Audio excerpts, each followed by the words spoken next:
Namaste. Greetings to all of you. Grandmaster Chevakaksi அவர்களுடைய Achieve the Impossible Lotus Sutraலேருந்து இன்னைக்கு உங்களுக்குன்னு கொண்டு வரப்பட்ட மிக முக்கியமான செய்தி. இன்னைக்கான சூத்ரா. Law of karma is like law of gravity.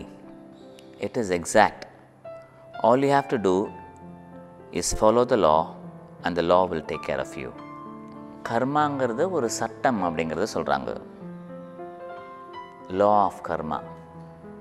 அப்போ இந்த சட்டத்தை யார் உருவாக்குனா சார்? இந்திய நாடு உருவாக்குச்சா, இல்லை அமெரிக்கா உருவாக்குச்சா, இல்லை மொத்த பூமியில் இருக்கிறவங்களும் சேர்ந்து உருவாக்குனாங்களா, இல்லை சூரிய மண்டலத்துக்குன்னு உருவாக்கப்பட்ட சட்டமா இது?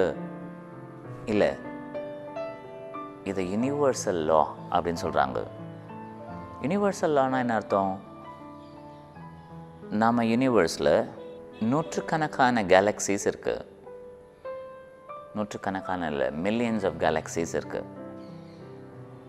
ஒவ்வொரு கேலக்ஸிஸ்லேயும் மில்லியன்ஸ் ஆஃப் சோலார் சிஸ்டம்ஸ் இருக்குது. இந்த மெகா கேலக்ஸிஸ், மெகா சிஸ்டம் நம்ம யூனிவர்ஸ்குள்ளே இருக்குது. இது யூனிவர்சல் லான்னா இந்த மொத்த யூனிவர்ஸுக்கு இந்த சட்டம் உண்டு. அப்போ இந்த சத்தத்தை உருவாக்குனவங்க எவ்வளோ சக்தி உள்ள ஜீவனாக இருப்பாங்க, எக்ஸ்ட்ரீம்லி பவர்ஃபுல் பீயிங்காக இருப்பாங்க இல்லையா? அதனால தான் இது எக்ஸாக்ட் அப்படி சொல்கிறாங்க. அதை நீங்கள் மாற்றவே முடியாது. சிம்பிள் உதாரணம் என்ன சொன்னாங்க? லா ஆஃப் கிராவிட்டி மாதிரி. லா ஆஃப் கிராவிட்டினா என்னது? நீங்கள் எதை மேலே தூக்கி போட்டாலும் கீழே வரும். நீங்கள் யாராக இருந்தாலும் சரி, அது இந்தியாவிலேருந்து குதிச்சாலும் சரி, லண்டன்லேருந்து குதிச்சாலும் சரி, மேலேருந்து குதிச்சா கீழே தான் வருவீங்க. அது மாதிரி இட் இஸ் ஸோ எக்ஸாக்ட். ஆக்சுவலாக சின்ன வெயிட்டே இல்லாத பொருளை தூக்கி போட்டாலும் கீழே வரும், மிக ஹெவியான பொருளை தூக்கி போட்டாலும் கீழே வரும். அந்த அளவுக்கு இந்த சட்டம் துல்லியமானது. நீங்கள் எதை செய்கிறீங்களோ அப்படியே உங்களுக்கு திரும்ப வரும். இதை குறித்து வச்சுக்கோங்க. It is an exact law. இந்த லாவை நீங்கள் ஃபாலோ பண்ணிங்க அப்படின்னா சேஃபாக இருப்பீங்க.